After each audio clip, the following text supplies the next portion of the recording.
नमस्कार। जगतगुरु भगवान श्री कृष्ण जी के चरणों में कृतज्ञता पूर्वक वंदन करता हूँ।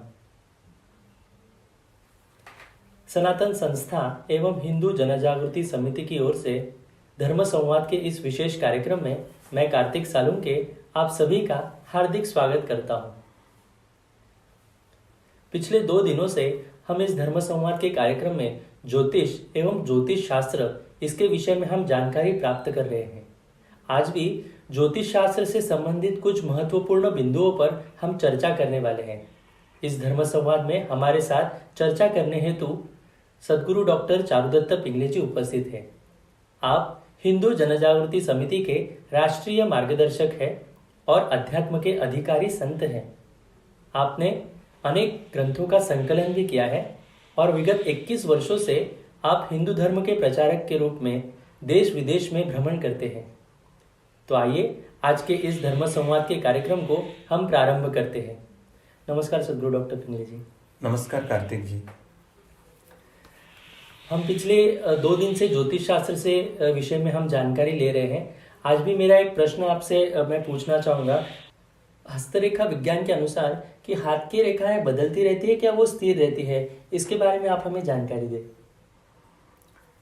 सबसे पहले तो हस्तरेखा ज्ञान ये एक ऐसी विद्या है जिसके द्वारा किसी व्यक्ति का स्वभाव, भाग्य और तीनों काल, मतलब उसके पूर्व जीवन में क्या हुआ, वो भूतकाल, वर्तमान एवं भविष्य में क्या होने वाला है, ये सब जाना जा सकता है। ऐसा वो एक शास्त्र है, ये हम समझ लेंगे। और ये जो शास्त्र है हस्तरेखा का, वह सामुद्रिक शास्त्र का ही घटक है, यह भी हम समझ लेंगे।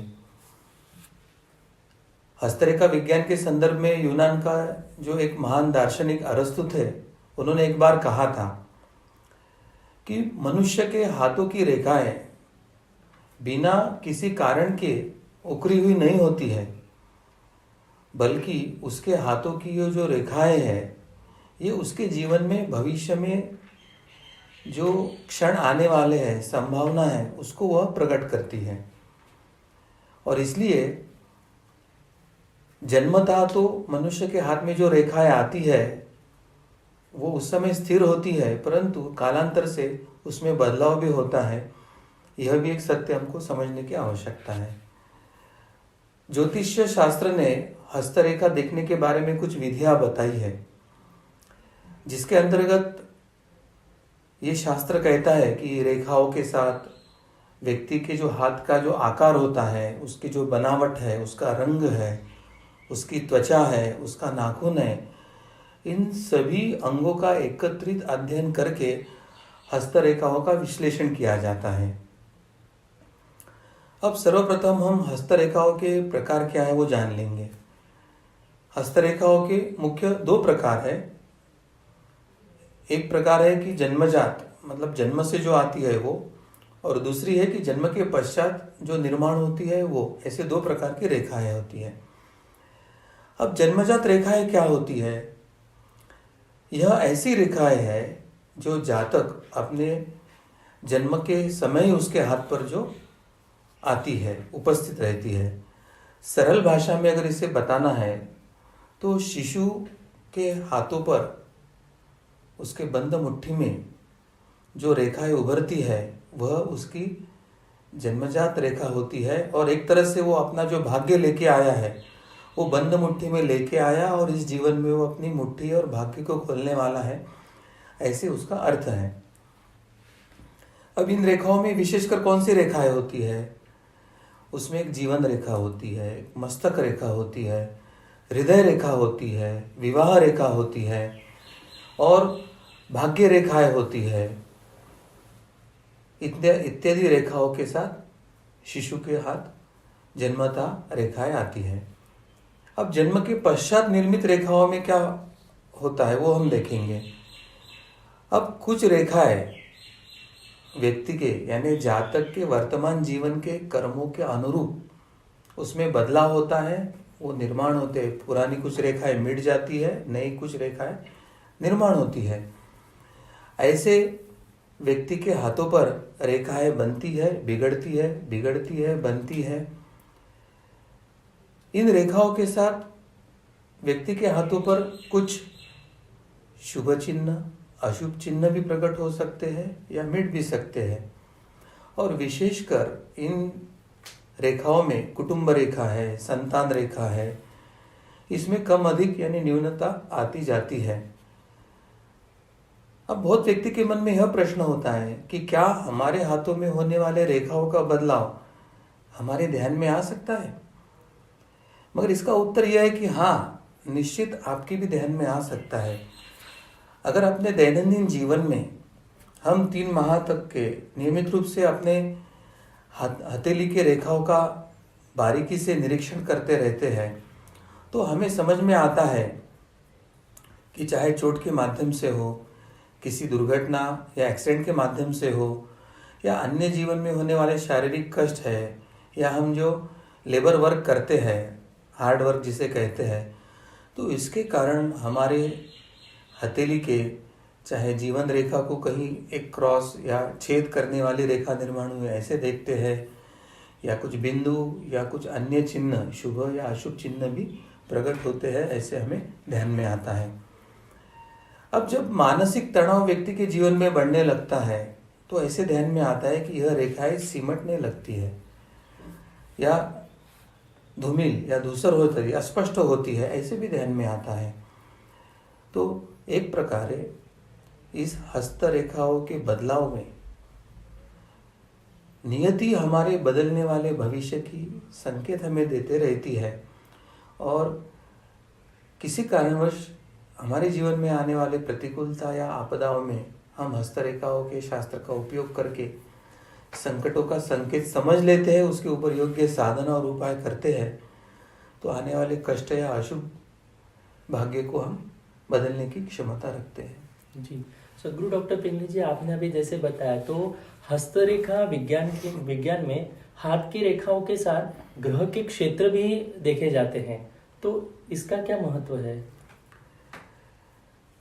हथेली का जो हस्तरेखा शास्त्र है, ये जो सामुद्रिक शास्त्र है, इसमें केवल हाथों की रेखा है, इतना ही नहीं। जैसे मैंने प्रारंभ में बताया कि पूरा हाथ, हाथ की त्वचा या उंगलियां की लंबाई, उंगलियों की जो गठन है, उसी के साथ हाथों पर भी विशिष्ट क्षेत्र को विशिष्ट ग्रह से निर्धारित किया गया है।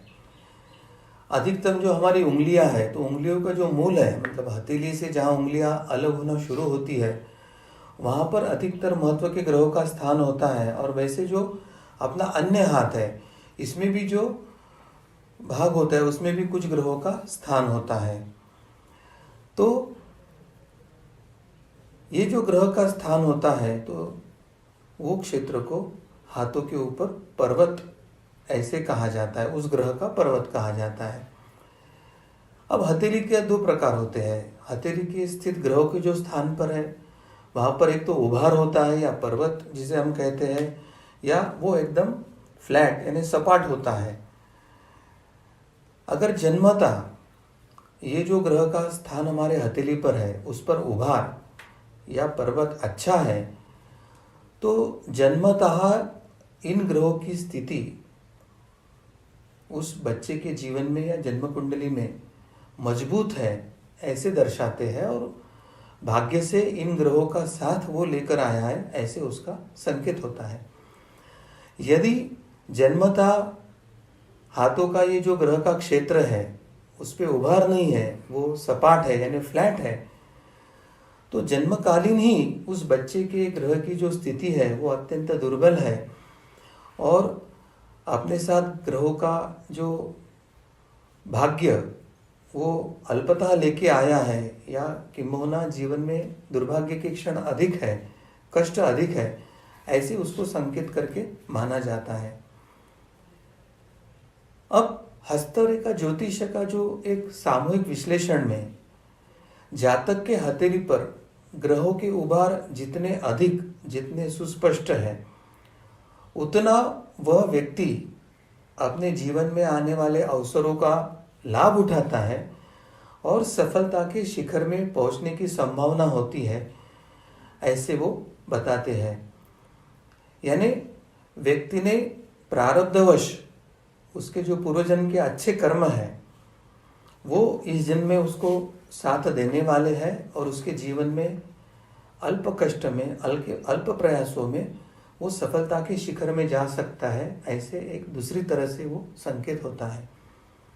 इसके विपरीत जिन व्यक्ति के यानी व्यक्ति को ज्योतिष शास्त्र में जातक कहते हैं, तो जिस जातकों के हथेली पर स्थित जो ग्रहों के क्षेत्र हैं और वे जो सपाट होते हैं, फ्लैट होते हैं, तो उन्हें सफलता के लिए जीवन में अधिक से अधिक संघर्ष करना पड़ता है। ऐसे ज्योतिष के संकेत हमें बताते हैं। इसका दूसरा अर्थ है कि प्रारब्धवश यानी पूर्व जन्मों के कर्मों के कारण ग्रहों की जो सहायता मिलनी चाहिए वो इस जन्म में उसको ना मिलने वाली है और इसके कारण इस जन्म में उसे अपना क्रियामान कर्म यानी उसको अधिक कष्ट अधिक प्रयास करने की आवश्यकता होती है। ऐसे ज्योतिष शास्त्र संकेत करता है। तो दोनों तरह से जो ज्योतिष का मार्गदर्शन मिलता है वह उस व्यक्ति के जीवन को सफल बनाने के लिए एक तरह से उपयोगी होता है और इसलिए आवश्यकता है तो हस्त सामुद्रिक का जरूर उपयोग करें। सदगुरु डॉक्टर पिंगले जी, हस्तरेखाओं में उंगलियों का क्या महत्व है, इसके पीछे शास्त्र क्या है, ये भी आप हमारे दर्शकों को बताएं। जैसे मैंने बताया कि हस्त रेखा शास्त्र में केवल हाथ नहीं तो उंगलियां, ये तलवा, ये जो सब है, इन सभी का एक सामूहिक विचार किया जाता है। तो उसमें उंगलियों के संदर्भ में भी एक सखोल चिंतन दिया गया है। जैसे सर्वप्रथम जब हम दोनों हाथ जोड़कर हमारी ये जो मुद्रा बनती है उसे प्रणाम मुद्रा या एक नमस्कार की मुद्रा ऐसे कहा जाता है।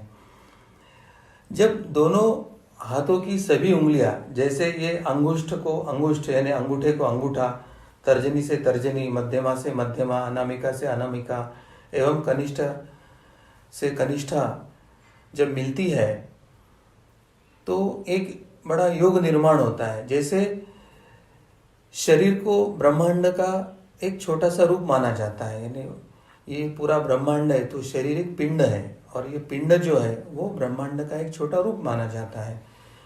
अब इस शरीर रूपी जो ब्रह्मांड है उसका जो बायां हाथ है इसको उत्तर ध्रुव माना जाता है और दायां हाथ है उसे दक्षिण ध्रुव माना जाता है। और ये दोनों एक दूसरे मिलने के कारण उसका एक चक्र पूर्ण हो जाता है, क्योंकि बाएं हाथों पर जो 12 राशियों के स्थान है उसका संपर्क दाहिने हाथों में स्थित जो 12 राशियां है उसका परस्पर मिलन होकर एक चक्र पूर्ण होता है। तो ये एक हाथों के संदर्भ में एक शास्त्र होता है। अब उंगलियों का आकार कैसे है, उसकी लंबाई कितनी है, उंगलियां चिपक कर रहती है या उसमें चिपकने के समय अंतर होता है। अगर उंगलियों के बीच में से देखते हैं तो विरुद्ध बाजू से प्रकाश दिखता है या नहीं दिखता है, या उंगलियों की लंबाई का अनुपात समान है या फिर नॉर्मल जो रहता है उससे कुछ उंगली बड़ी कुछ उंगली छोटी इस प्रकार की होती है। इन सब के विश्लेषणों से उस व्यक्ति का व्यक्तित्व, उस व्यक्ति की वृत्ति तथा संस्कार, उसका चरित्र इत्यादि अलग अलग जो है उसके गुण वैशिष्ट्य उंगलियों से भी प्रकट होते हैं। जैसे हम अगर अपने हथेली को फैला कर देखते हैं तो उंगलियां किस अवस्था में है यह हमें समझ में आता है। यदि सभी उंगलियां अलग अलग है और उसके हाथों पर जो पर्वत है तो सब उंगलियां अगर अलग अलग होती है तो उसके हाथों के पर्वत वो एक संतुलित अवस्था में है ऐसे द्योतक होता है। कभी कभी क्या होता है कि ये दो उंगलियां अलग दिखती है, ये दो उंगलियां अलग दिखती है, या बीच वाली दो उंगलियां एकत्रित है ऐसे दिखती है। तो इसका मतलब उसके जो जड़ में जो पर्वतों का ग्रहों का पर्वत है उसमें कुछ असंतुलन है ऐसे उसका अर्थ होता है। और जहाँ हथेली पर सभी पर्वत स्पष्ट और संतुलित होते हैं तो उसका भविष्य अत्यंत शुभ एवं फलदायक होता है, यह उसका अर्थ होता है। अब कभी कभी क्या होता है कि एक उंगली दूसरी तरफ झुकी हुई है या दूसरी उंगली पहले की तरफ झुकी हुई है, या सभी उंगलियां एक दूसरे की तरफ झुकी हुई है, सीधी नहीं है स्पष्टता से, तो इस प्रकार का जो होता है, तो ये उंगलियों की स्थिति व्यक्ति के लचीले स्वभाव की, यानी स्वयं में बदलाव परिवर्तन करने की क्षमता का द्योतक होता है। जिसकी उंगली इधर उधर झुकती नहीं, जिसकी उंगली सीधी रहती है, वो अपने मत पर ठाम रहना, अपने मत पे अड़े रहना, इस तरह के एक कठोर व्यक्तित्व का भी वो लक्षण हो सकता है।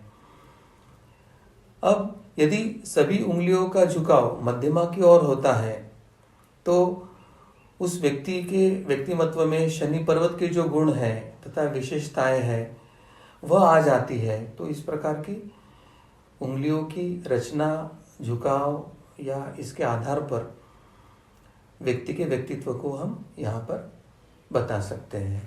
तो सर्वसामान्यतः उंगलियों का जो है ये महत्व हस्तरेखा सामुद्रिक में होता है। जी, सदगुरु डॉक्टर पिंगले जी, आपने बहुत ही सरलता से हमें यहाँ पर सभी उंगलियों के बारे में, हस्तरेखाओं के बारे में मैं समझा। यहाँ पर मैं इस पर ही आगे आपसे मार्गदर्शन हम लेना चाहेंगे कि हस्तरेखाओं में अंगूठे का क्या महत्व है, तो इसके बारे में भी आप हमें बताएं। सर्वप्रथम अंगूठे के संदर्भ में कुछ व्यवहारिक उपयोगिता है वो हम जान लेंगे। सबसे जो पहली उंगली होती है उसे अंगूठा या अंगुष्ठ कहते हैं, और इसका स्थान जो होता है हथेली में सबसे महत्वपूर्ण होता है। यह जो अंगुष्ठ है ये अन्य चारों उंगलियों का मुख्य सहायक है। अंगूठे की सहायता के बिना अन्य चारों उंगलियों का कोई कार्य संपन्न हो नहीं सकता है। तो इतना अंगूठे का हमारे हथेली में या कर्म में इतना महत्व है। अब अंगूठे के संदर्भ में एक भारतीय परिप्रेक्ष्य क्या है और पाश्चात्य परिप्रेक्ष्य क्या है और वो उल्टा कैसे है, यह हम समझ लेंगे। ये इसलिए समझना आवश्यक है क्योंकि वर्तमान पीढ़ी जो है वो पाश्चात्य परंपरा, संस्कृति और आचरण की तरफ वो दौड़ रही है, अंधाधुंध दौड़ रही है। मगर वो कितना हमारे भारतीय संस्कृति परंपरा के परिप्रेक्ष्य से कितना उल्टा है और कितना अयोग्य, अशुभ, फलदायी है, यह हमें समझने की आवश्यकता है। अब हमारे भारतीय पूर्वीय संस्कृति में बंद मुट्ठी करके अंगूठा अगर बाहर निकाल कर दिखाया जाता तो उसमें हमें कैसे ठेंगा दिखाया ऐसे उसको कहा जाता है। इसका मतलब कोई अगर हमें कार्य करने के लिए बता रहा है और वो गलत है तो उसको मना करने का जो एक संकेत है वो हम अंगूठे को बाहर निकाल कर ठेंगा दिखा कर कहते कि जाओ हम ये नहीं करने वाले हैं, यानी वो हमने मना किया है ऐसे संकेत जाता है। अब पश्चिमी संस्कृति का परिप्रेक्ष्य क्या है? ठीक पूर्वीय भारतीय परिप्रेक्ष्य से एकदम उल्टा है। और कोई अगर कोई कार्य बताया या किसी ने सहायता मांगी और उसको आपको स्वीकृति देना है तो वो अंगूठा खड़ा करके थम्स अप, यानी स्वीकृति देने के लिए वो थम्स अप करता है। तो ये जो एक परस्पर विरोधाभास है भारतीय संस्कृति और पश्चिमी संस्कृति, वो एक बताने की दृष्टि से एक उदाहरण के तौर पे बताया है। अब अंगूठे का जो निशान होता है उसमें विविधता और वैशिष्ट्य क्या है, यानी ये सबसे महत्व का सूत्र हमें एक व्यवहारिक जीवन के हेतु भी जानना आवश्यक है। यूँ तो दुनिया में करीब करीब 730-40 करोड़ से अधिक मनुष्य है और जिस तरह से हर व्यक्ति का मुख या दिखना हर व्यक्ति का अलग अलग भिन्न है, उसी तरह से सभी व्यक्ति के अंगूठे के निशान भिन्न होते हैं। किसी दो व्यक्ति के अंगूठे के निशान मिलते नहीं, ऐसे आधुनिक विज्ञान, आधुनिक स्वास्थ्य विज्ञान भी कहता है। और इसलिए अपराध जगत में कुछ अन्वेषण करना हो तो थंब इम्प्रेशन का एक सबसे अधिक महत्व उसकी जांच के लिए दिया है, ताकि दो व्यक्ति के कभी अंगूठे के निशान मिलते नहीं, यह उसके पीछे सर्वसामान्य सिद्धांत है। अब आध्यात्मिक परिप्रेक्ष्य में अंगूठे का महत्व क्या है वह हम समझ लेंगे। अब पांचों उंगलियां ये पंच तत्वों का प्रतीक है और उसमें जो अंगुष्ठ है वह आकाश तत्व से संबंधित होता है। अलग अलग विचारधाराओं में अलग अलग तत्वों से जोड़ा गया है, मगर अंगूठा जो है वो अहम से निगड़ित होता है, आकाश तत्व से निगड़ित होता है। और अंगूठे के आकार में से मगर और अंगूठा जितना लचीला हो, जितना झुकाव वाला हो, उतना व्यक्ति में अहम भाव कम होता है, ऐसे कहा जाता है। और जितना अंगूठा सीधा कड़क यानी जब स्टिफ होता है तो उतना ही व्यक्ति में अहम भाव अधिक होता है, ऐसे एक संकेत माना जाता है। अगर अंगूठे का आधा आकार जो है अन्य उंगलियों की तुलना में छोटा और अधिक जाड़ा और नाखून बड़ा हुआ तो ऐसा जो अंगूठा होता है ऐसे व्यक्ति की मनोवृत्ति अत्यंत हिंसक तथा कुटिल या गुनहगारी की प्रवृत्ति की होती है, ऐसा भी संकेत इससे हमें मिलता है। और सबसे महत्व की बात है कि ये जो जीव है जिसने यह देह धारण किया है, जिसे हम जीवात्मा कहते हैं, वह अंगुष्ठ पुरुष यानी हमारे उस व्यक्ति के अंगूठे के आकार में उसका अपने ही हृदय चक्र में वास होता है। वह ज्योतिर्मय यानी जो अंतर ज्योति ईश्वरीय अंश है वो होता है, वह जिसे हिरण्यगर्भ स्वरूप भी कहते हैं। तो मनुष्य के स्वस्वरूप का जो दर्शन होता है तो वो अंगुष्ठ पुरुष के स्वरूप में होता है।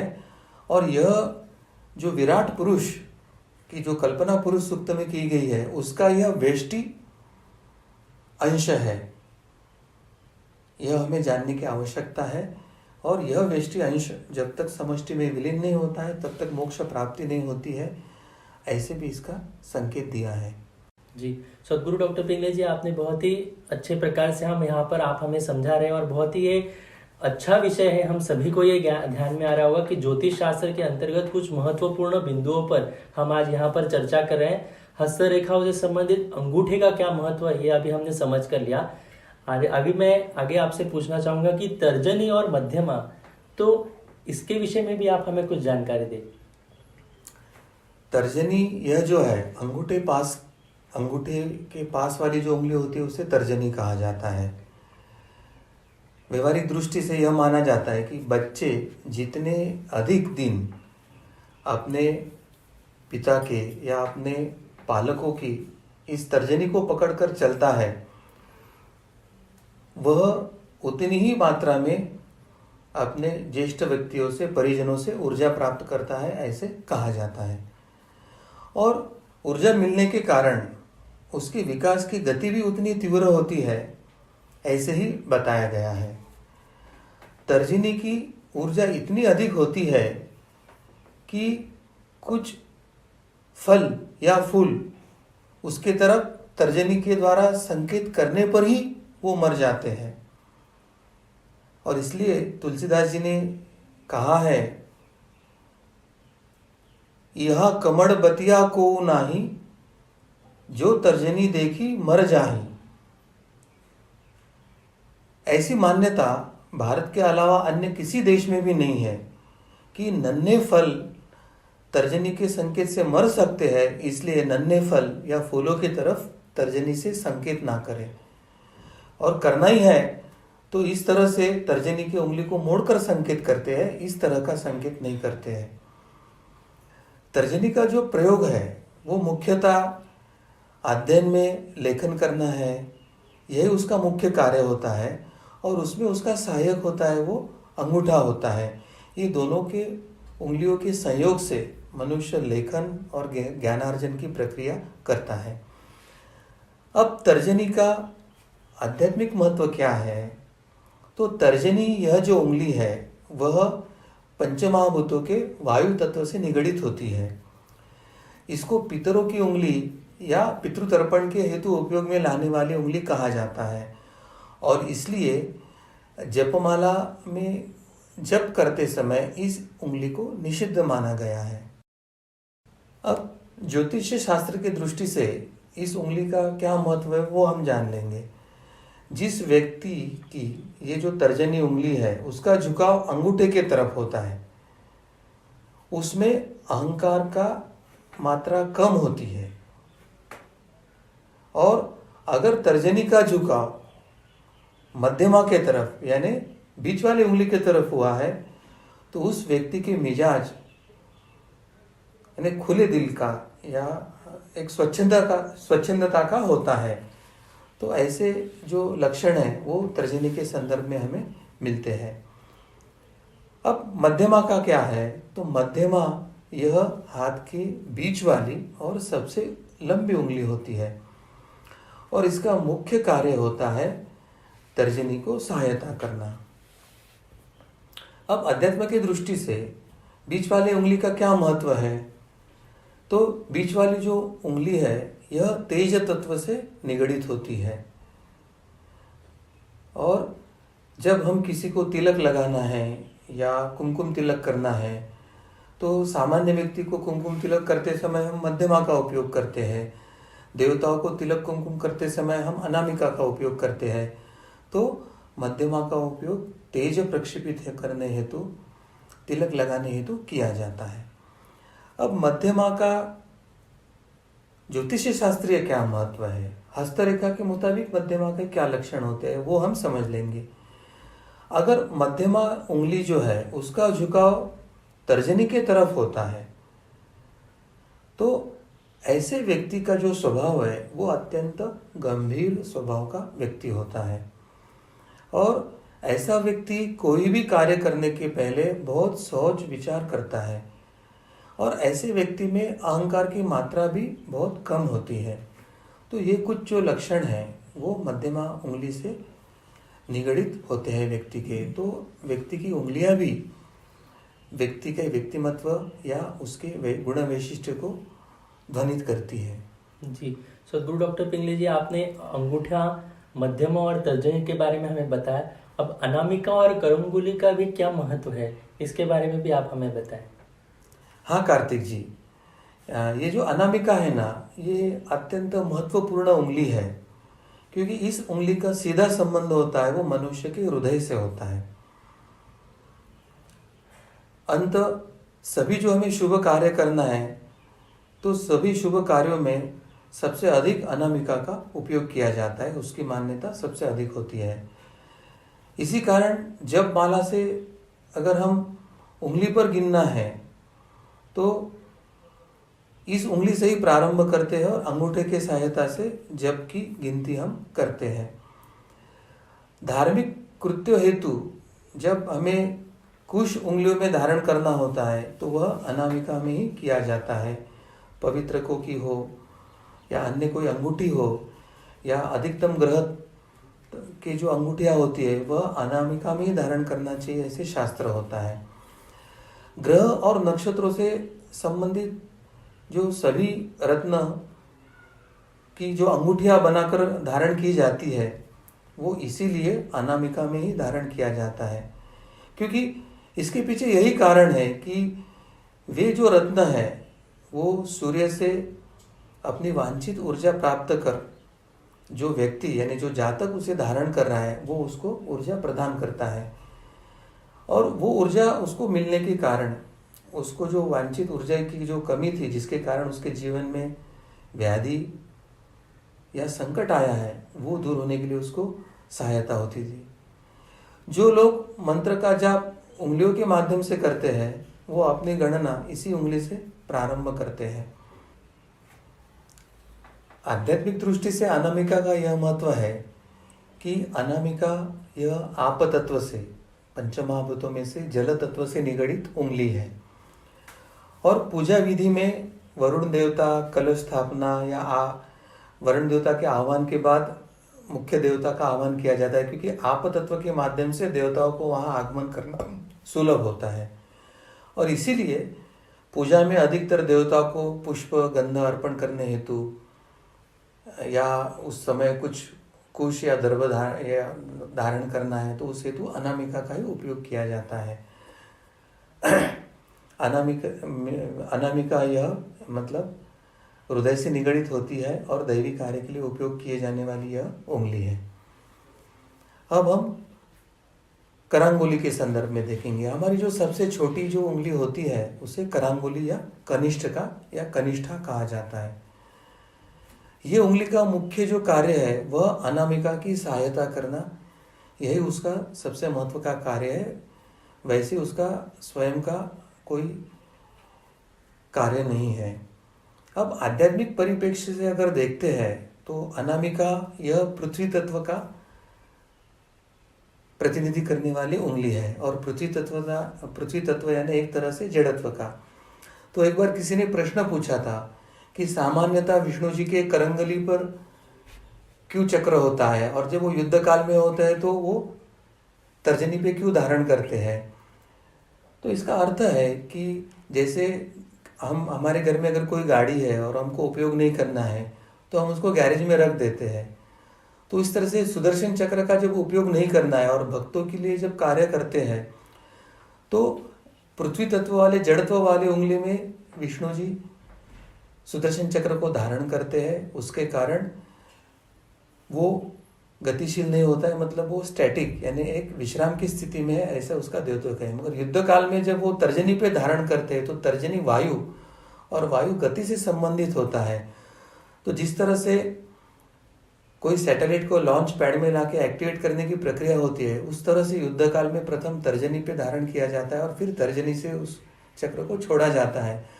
तो पंच तत्वों के आधार पर सुदर्शन चक्र का उपयोग अगर नहीं करना है तो उसको करंगुली पे रखने का अर्थ है कि वो अभी उपयोग में नहीं है, जड़त्व के कारण वो स्थिर और शांत रखा है। और जैसे ही तर्जनी पे धारण करते हैं तो अभी वो युद्धजन्य स्थिति में आए हैं और भक्तों की रक्षा के लिए वो कभी भी छोड़ सकते हैं, ऐसे उसका अर्थ होता है मूर्ति शास्त्र का। और हम भगवान श्री कृष्ण जी को यही प्रार्थना करते हैं कि अभी ये जो भीषण आपत्काल आया है, रजतम बढ़ा हुआ है, अधर्म बढ़ा हुआ है, तो आप तर्जनी में सुदर्शन चक्र धारण करके अब हम सब भक्तों के रक्षण के लिए दौड़ के आइए, यही प्रार्थना हम भगवान विष्णु के चरणों में करते हैं। और ज्योतिष शास्त्र का जो महत्व है छोटी उंगली का, वो भी मैं अभी बताना चाहूँगा कि जिस व्यक्ति के हथेली में छोटी उंगली का झुकाव अनामिका के तरफ होता है तो उस व्यक्ति में स्वार्थी का भाव बखूबी होता है, वो अधिक मात्रा में स्वार्थी व्यक्ति होता है, यह ऐसा संकेत देता है। लेकिन छोटी उंगली का अगर झुकाव अनामिका के तरफ नहीं तो बाहर की तरफ अगर अधिक है तो वो व्यक्ति काफी मात्रा में लापरवाह वृत्ति का है, यह उसका संकेत होता है। तो इस तरह के एक उंगलियों का जो महत्व है ये हस्तरेखा सामुद्रिक के संदर्भ में है। और मगर ये एक संकेत मात्र होता है, व्यक्ति की साधना, उसके ऊपर की गुरु कृपा, उसकी तड़प, इन सब बातों से उसकी जो फल है उसमें परिवर्तन हो सकता है। इसलिए सभी व्यक्तियों ने साधना करना आवश्यक है, ऐसे मुझे लगता है। ठीक। गुरु डॉक्टर पिंगले जी, आपने बहुत ही सरलता से हमारे हस्तरेखाओं से संबंधित इन पांचों उंगलियों के महत्व क्या है इसके बारे में आपने हमें जानकारी दी। मेरा अगला प्रश्न आपसे यह है कि चंद्रमा का मन पर प्रभाव किस प्रकार से होता है, तो इसके बारे में भी आप हम सभी को बताएं। हमारे धर्मशास्त्र ने, ज्योतिष शास्त्र ने पहले से ही बता के रखा है कि ये जो सब ग्रह, तारे, नक्षत्र होते हैं या विश्व में जो जो वस्तुएं है उसका प्रत्यक्ष अप्रत्यक्ष परिणाम हर व्यक्ति के व्यक्तित्व पर होते ही रहता है। और उसमें चंद्र को व्यक्ति के मन से जोड़ा जाने के कारण चंद्र का प्रभाव व्यक्ति के मनोवृत्ति पर सबसे अधिक होता है, ऐसे ज्योतिष शास्त्र, धर्मशास्त्र कहता है। परंतु जैसे आधुनिकता, विज्ञानवादता, पुरोगामित्वता बढ़ रहा है तो वो इन बातों को मानते नहीं है। परंतु कुछ जो सही में विज्ञानवादी है, जो सही में विज्ञान वृत्ति रखते हैं, ऐसे पाश्चात्य में कुछ शास्त्रज्ञ हैं, डॉक्टर्स हैं, उन्होंने सही में क्या चंद्र का प्रभाव किसी व्यक्ति के ऊपर होता है, व्यक्ति के मन के ऊपर होता है, इसके बारे में कुछ उन्होंने संशोधन शुरू किए और उनको कुछ फल भी मिले हैं। इसके विपरीत भारत के ये जो तथाकथित विज्ञानवादी है वो ना तो प्रयोगशीलता है उनमें, ना तो वो प्रयोग करते हैं और इसलिए उनको इसकी सत्यता भी जांचने के लिए उनके पास कोई स्रोत नहीं है, ऐसे ध्यान में आता है। तो वास्तविकता क्या है कि चंद्रमा मानवी मन को प्रभावित करता है, ऐसे संशोधन के संकेत उभर के आए हैं। तारे, ग्रह एवं उपग्रह ये सभी जो है ये अपनी ओर से सूक्ष्म स्पंदनों को या इलेक्ट्रोमैग्नेटिक वेव्स इमिट करते रहते हैं, प्रक्षेपित करते रहते हैं। ये स्पंदनें जो होती है वो कम अधिक मात्रा में स्थूल तथा सूक्ष्म दोनों स्तर पर व्यक्ति पर प्रभाव डालते हैं। और चंद्र माँ से जो प्रक्षेपित होने वाले स्पंदने हैं उसका अधिकतम मनुष्य के मनोदेह पर, अर्थात मनुष्य को जो मन है, उसकी वृत्ति है, उसके मनोभाव है, विचार है, इसको प्रभावित करते हैं। अब मन, लोगों को मन क्या है समझ में नहीं आते, तो मन यानी उसका अर्थ है कि हमारी संवेदनाएं, भावनाएं और इच्छाएं या वासनाएं हैं, ये जो सब प्रकटीकरण है वो एक तरह से हमारा मन ही होता है। मगर मन के विज्ञान ने दो भाग बताए हैं, एक है चेतन मन, एक है अवचेतन मन, यानी बाह्य मन या अंतर मन, या कॉन्शियस माइंड या सबकॉन्शियस माइंड। इस प्रकार के मन के दो अंग विज्ञान ने बताए हैं। अब सबकॉन्शियस या अवचेतन जो मन है उसमें व्यक्ति के जीवन के संस्कार अंकित होते हैं, और वो जो जन्मों जन्मों के संस्कार होते हैं या इस जन्म में होने वाले संस्कार है, उसको कुल मिलाकर जो प्रभाव होता है उसके कारण व्यक्ति का स्वभाव या व्यक्ति का व्यक्तिमत्व निर्धारित होता है। और हमें ये तो पता है कि व्यक्ति के मन में जिस प्रकार के संस्कार है, उसकी वृत्ति है, उस प्रकार से ही व्यक्ति कृति या कर्म करता है। तो अंतर्मन में हमारे जो संस्कार विद्यमान है और जो सामान्यतः अनुकूल समय में ही प्रकट होते हैं, तो उन संस्कारों में से विचारों को अपने प्रभाव के कारण प्रकट करने की क्षमता चंद्रमा से आने वाले जो लहरें हैं, स्पंदनें हैं, उनमें होती है। और संस्कार की तीव्रता जिनकी अधिक है या जिसके संस्कार प्रबल है, उस पर जब चंद्रमा के किरणों का प्रभाव पड़ता है, स्पंदनों का प्रभाव पड़ता है, तो उससे संबंधित विचार एकदम उमड़कर मन में आना शुरू होता है, और वो व्यक्ति का मन, व्यक्तिमत्व चंद्रमा के प्रभाव के कारण उन विचारों से प्रभावित होता है। और इस कारण सनातन धर्म ने ये बार बार बताया है कि अपने बच्चों पर अच्छे संस्कार कीजिए, उन्हें सुसंस्कारित कीजिए, उन्हें धर्म शिक्षा दीजिए, उनसे धर्माचरण कीजिए, उनको धर्म सम्मत जीवन जीने के लिए उद्युक्त कीजिए। इसका परिणाम यह होता है कि जब कभी चंद्रमा के प्रभाव से उसके संस्कार जागरूक होकर कार्य करे, तो वो एक आदर्श कृति करे, आदर्श विचार करे, उसके हाथों से आदर्श कर्म घड़े, और उसके कारण व्यक्ति का जीवन, परिवार का जीवन, समाज का जीवन, राष्ट्र का जीवन एक उपयोगी, आनंददायी हो। और जब वो कुसंस्कारित होता है और वो विचारों पर प्रभाव पड़ता है, तो समाज में हिंसा, दंगे, आपसी कलह ऐसा उमड़ के आने से समाज व्यवस्था अस्त व्यस्त होती है, राष्ट्र संकट में जाता है। इसलिए हर व्यक्ति के जीवन में सुसंस्कार, धर्म और धर्म पालन का अत्यंत महत्व है। और ये कोरोना के जो संकट के पार्श्वभूमि पर अभी उभर के आ रहा है कि 5 व्यक्ति घर में एकत्रित रह नहीं पा रहे, पति पत्नी में झगड़े हो रहे, बच्चे पिताओं में झगड़े हो रहे, तो ये योग्य संस्कार न मिलने के कारण हुआ है। इसलिए अभी हमको धर्म का प्रसार, अच्छे संस्कारों का प्रसार करना आवश्यक है, ऐसे मुझे लगता है। कार्तिक जी, सदगुरु डॉक्टर पिंगले जी, आपने अभी चंद्रमा के बारे में हमें मन पर किस प्रकार से रहता है, लेकिन ये प्रभाव जो है चंद्रमा का, ये हम किस प्रकार से अनुभव कर पाते हैं, तो इसके बारे में भी आप हमें बताएं। सबसे पहले हमें ये जानने की आवश्यकता है कि प्राणियों के अवचेतन मन में आहार, निद्रा एवं मैथुन और चौथा एक भय होता है, ऐसी मूल प्रवृत्ति के संस्कार उसके जीवन में होते हैं। और जब कभी तीव्रता से आने वाले विचारों को हम विश्लेषण करते हैं, तो मनुष्य के जीवन में इन्हीं 4 चीजों से निगड़ित जो विचार है वही तीव्रता से उनके मन में आते हैं, ऐसे हमें दिखाई देता है। और मनुष्य जैसे प्राणी है, वैसे अन्य जो पशु है, उनके भी मन में चंद्रमा का प्रभाव होने के कारण यही वृत्तियां उमड़कर आती है। तो चंद्रमा केवल मनुष्य पर ही नहीं, तो अन्य पशु पक्षियों पर भी प्रभाव होता है, ये हमें समझकर लेने की आवश्यकता है। अब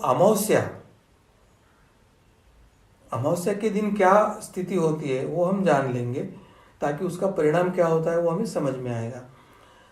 अमावस्या के दिन चंद्रमा का अप्रकाशित यानी अंधेरा वाला जो भाग है वो पृथ्वी के ओर होता है। यानी मुख्यतः सूर्य और पृथ्वी के बीच में चंद्र आता है और चंद्र का जो प्रकाशित भाग है वो सूर्य की तरफ होता है और अप्रकाशित भाग है वो पृथ्वी की तरफ होता है। इसलिए पृथ्वी से चांद दिखाई नहीं देता और पृथ्वी पर अमावस्या होती है। अंधकार का मतलब है कि मुख्यतः रजतम स्पंदनों का प्रक्षेपण और उसमें भी तमो स्पंदनों का प्रक्षेपण। और इसलिए अमावस्या के दिन चंद्रमा के प्रकाशित भाग के तुलना में अप्रकाशित भाग से पृथ्वी की ओर रजतम के स्पंदने अधिक मात्रा में आते हैं। उस समय वातावरण में अनिष्ट शक्तियां का प्राबल्य होता है, कष्टदायक शक्तियां कार्यान्वित होते हैं। तो रजतम स्पंदने चांद से आने वाले और अनिष्ट शक्तियां दोनों के प्रभाव के कारण जो मनुष्य पर प्रभाव पड़ता है, उसके कारण अमावस्या के दिन मनुष्य के मन पर, जीवन पर कुप्रभाव पड़ता है और उसका जीवन उस दिन संकट में होता है।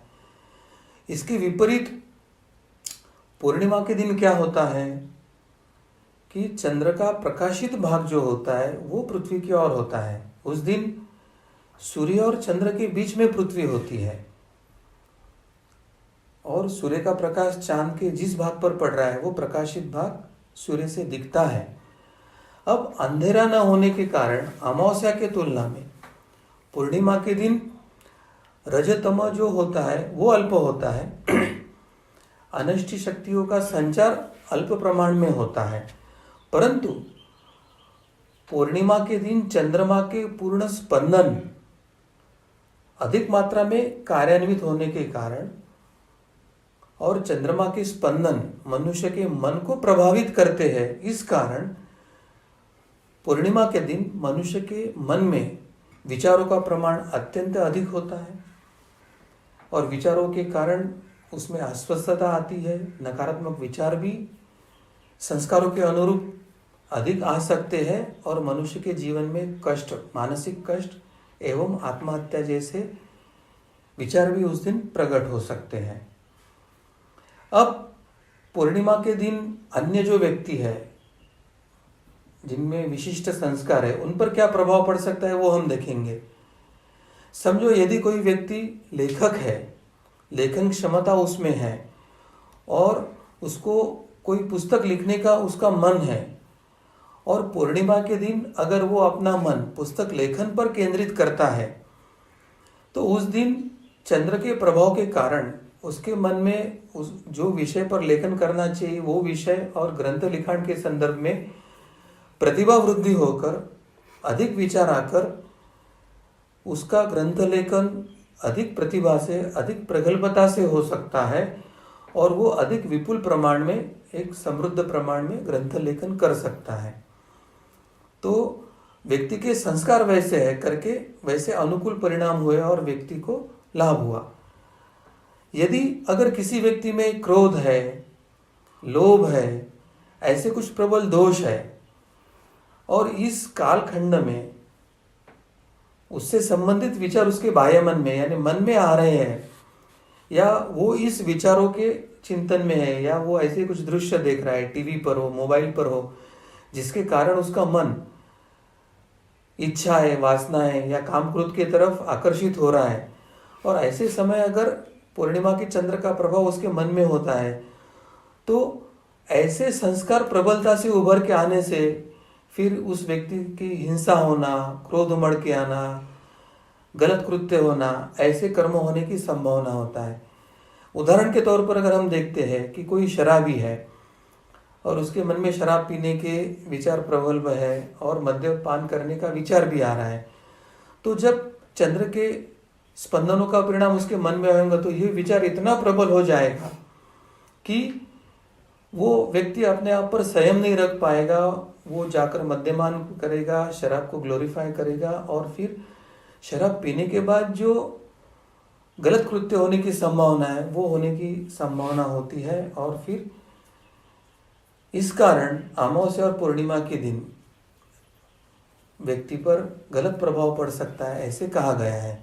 मगर इसके उल्टा किसी आध्यात्मिक व्यक्ति के अंतर्मन में सुप्त आध्यात्मिक संस्कार है, साधना संबंधी उसके मन में विचार है और वो इन दिनों साधना संबंधी विचारों को जागरूक करके उसके संदर्भ में क्रियाकलाप करने की विचार कर रहा है, तो पूर्णिमा के दिन चंदनों के स्पंदनों के प्रभाव के कारण उसके साधना से संबंधित विचार और कृति को बल मिलता है और वो अच्छी साधना और अच्छी कृति करने के लिए उद्युक्त होता है। तो एक तरह से संस्कारों के अनुरूप होने के कारण साधना करने वाले व्यक्ति को पूर्णिमा का लाभ ही होता है।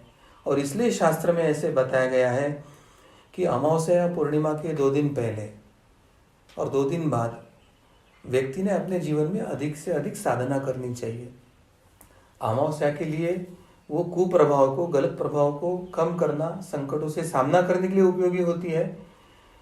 तो पूर्णिमा में वो साधना के लिए सहायभूत होती है, साधना बढ़ाने के लिए, विचार और कर्मों के स्तर पर साधना बढ़ाने के लिए सहायभूत होती है। इसलिए दोनों समय हमने साधना करनी चाहिए। ठीक। सदगुरु डॉक्टर पिंगले जी, पूर्णिमा अथवा अमावस्या के दिन भौगोलिक दृष्टि से क्या परिणाम होते हैं, तो इसके बारे में भी कुछ अगर शास्त्र है तो वो भी आप हमें बताएं। मुख्यतः सूर्य का एक अपना गुरुत्वाकर्षण होता है, चंद्र का एक गुरुत्वाकर्षण होता है और पृथ्वी का गुरुत्वाकर्षण होता है। तो पूर्णिमा और अमावस्या के दिन ये गुरुत्वाकर्षण का क्या प्रभाव होता है वो हम समझ लेंगे। पूर्णिमा के दिन पृथ्वी बीच में होती है, एक तरफ सूरज और एक तरफ चंद्रमा होता है। तो पृथ्वी के गुरुत्वाकर्षण पर एक तरफ से चंद्रमा का एक तरफ से खिंचाव आता है, एक तरफ से सूरज का खिंचाव आता है और दोनों के खिंचाव में से जो एक सामूहिक, एक नया जो खिंचाव का प्रभाव निर्माण होता है, वो प्रभाव पृथ्वी के जैसे जल पर पड़ता है और वो जल के कारण समुद्र में लहरें निर्माण होती है, उसमें ज्वार भाटा निर्माण होता है। क्योंकि चंद्रमा के प्रभाव के कारण समुद्र के जल को ऊपर की ओर खींचा जाता है, उससे लहरें निर्माण होती है और ज्वार भाटा निर्माण होती है। तो पूर्णिमा के दिन गुरुत्वाकर्षण का एक अलग प्रभाव होता है। अब दूसरी जो स्थिति है अमावस्या, अमावस्या के दिन पृथ्वी एक तरफ है, दूसरे बाजू सूरज है और बीच में चंद्रमा है और चंद्रमा की काली बाजू पृथ्वी की तरफ है। अब पृथ्वी का गुरुत्वाकर्षण पर चंद्रमा और सूर्य दोनों का एकत्रित प्रभाव होने के कारण उस दिन दोनों की एकत्रित गुरुत्वाकर्षण शक्ति का एक बड़ा प्रभाव निर्माण होता है। उस समय समुद्र में अधिक जल में खिंचाव, लहरें उठती है और ज्वार भाटा तीव्रता से आता है।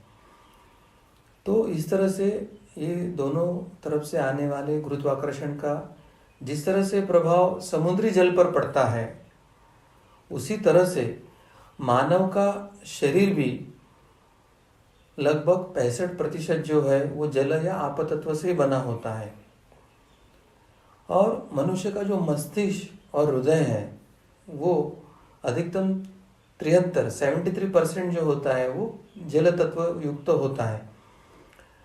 तो पूर्णिमा और अमावस्या इस दिन जो गुरुत्वाकर्षण का जैसे प्रभाव समुद्र के जल पे पड़ता है, उसी तरह से वो मनुष्य के शरीर के अंदर के भी जल पर प्रभाव निर्माण करता है। तो पूर्णिमा के दिन मनुष्य के शरीर में ये जो जल होता है उसमें गति और गुण बदल जाते हैं।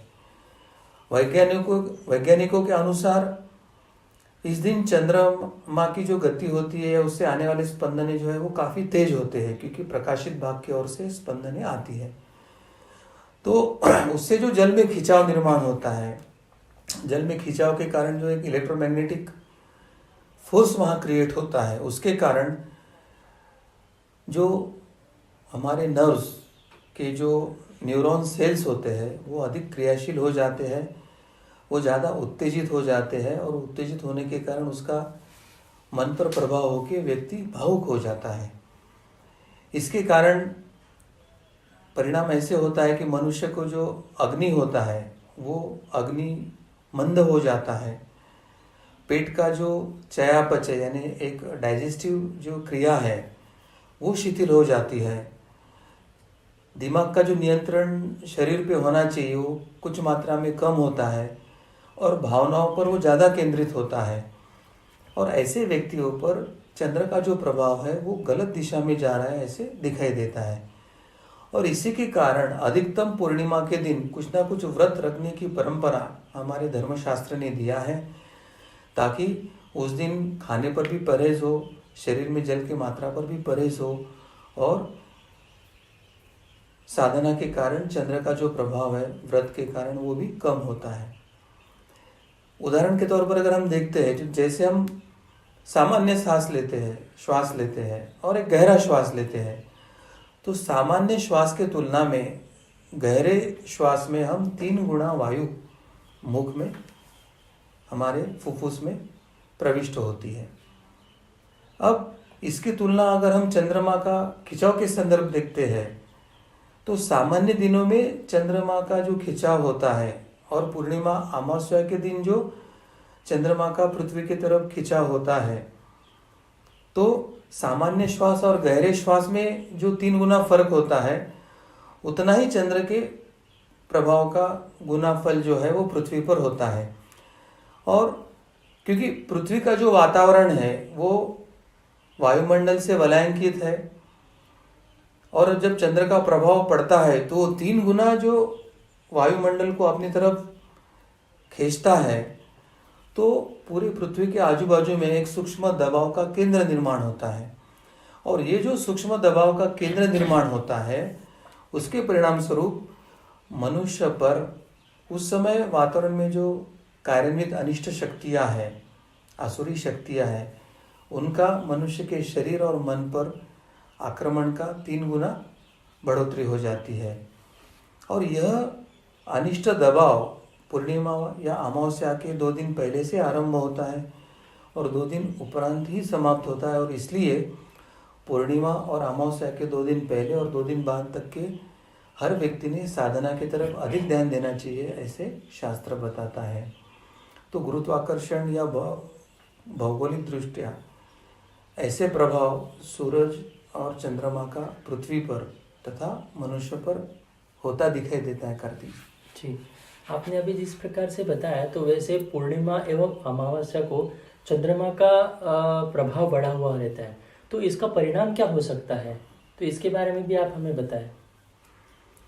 जैसे पहले भी मैंने कुछ संकेत किया था कि अमावस्या के दिन वातावरण में चंद्रमा का अप्रकाशित भाग पृथ्वी की तरफ देखता है, इसलिए अधिक मात्रा में रजतम या तम प्रमाण की स्पंदनें प्रक्षेपित होती है।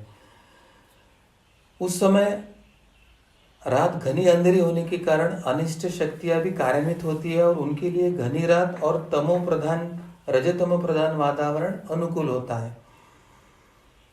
और इसलिए सबसे महत्व की जो बात है कि अमावस्या के दिन अच्छे कार्य को वर्जित किया गया है,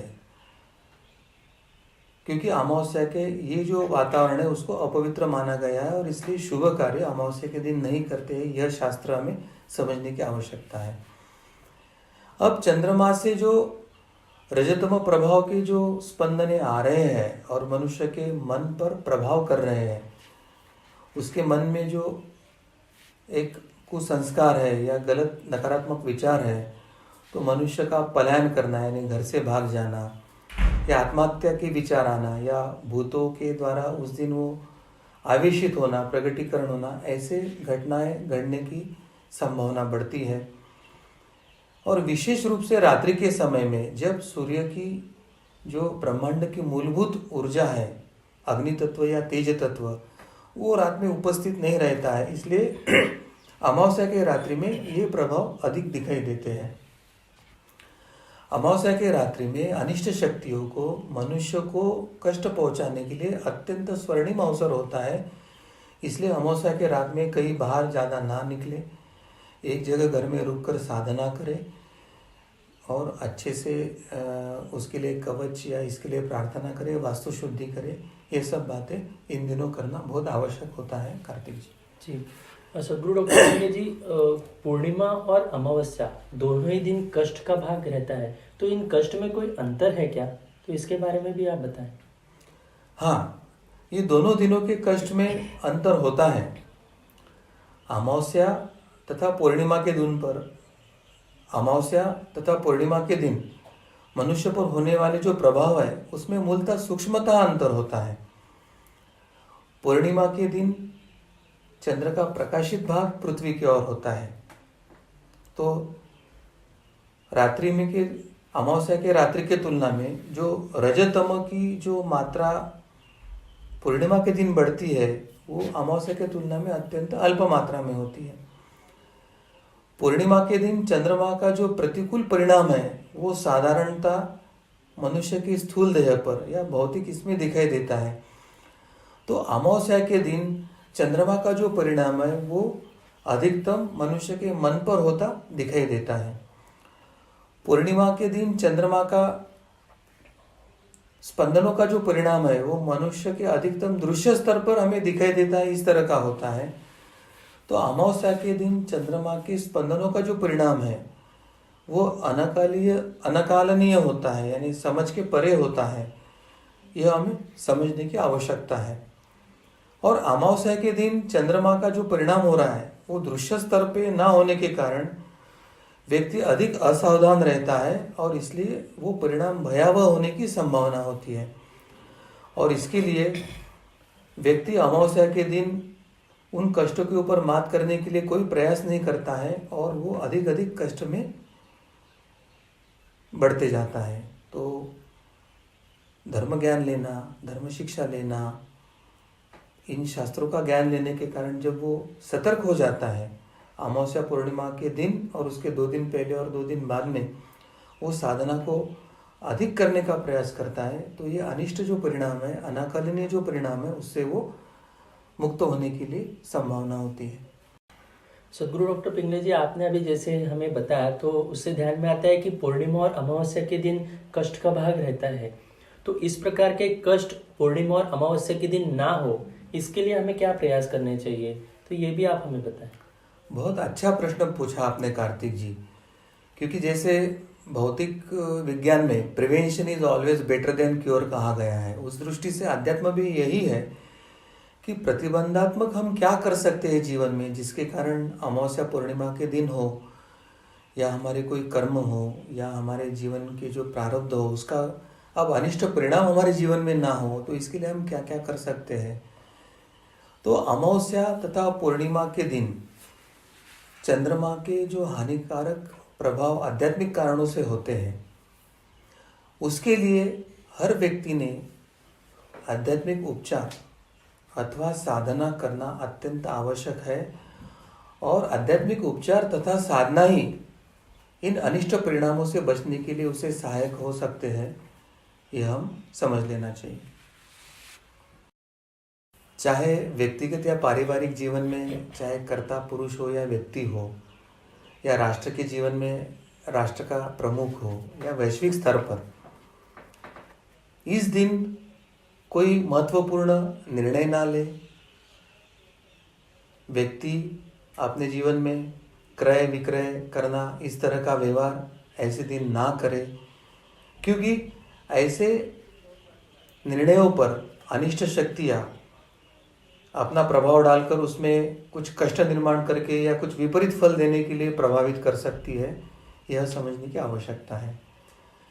सामान्यतः अमावस्या पूर्णिमा के दिन तो व्यक्ति ने अखंड साधनारत रहना ही चाहिए, परंतु 2 दिन पहले और 2 दिन बाद में भी आध्यात्मिक साधना पर उसने पुरजोर प्रयास करना चाहिए, ताकि इन कष्टों के संकेतों से वो बचे। साधना में संख्यात्मक और गुणात्मक वृद्धि इन दिनों में अधिक करें। इस समय अपने इष्ट देवता का नाम जप करना अत्यंत लाभदायी होता है। और आध्यात्मिक सुरक्षा हेतु श्री गुरुदेव दत्त का भी आप 2 घंटे नाम जप कीजिए, और आवश्यकता अनुसार समय समय पर अपने गुरु या कोई ज्योतिष अपने को कोई उपाय देते हैं तो उसके उपाय कीजिए। ये सब करने से एक प्रतिबंधात्मक स्वरूप पर ये कष्ट हमारे जीवन में ना आए, ये कष्टों से आने के पहले ही हम बचे, अपने क्रियामान कर्म का योग्य उपयोग करके अपने प्रारब्धमय जीवन पर मात करें, साधना करके प्रारब्ध पर मात करें, या प्रारब्ध अच्छे रीति से भोग पाए, इसके लिए प्रयास करें।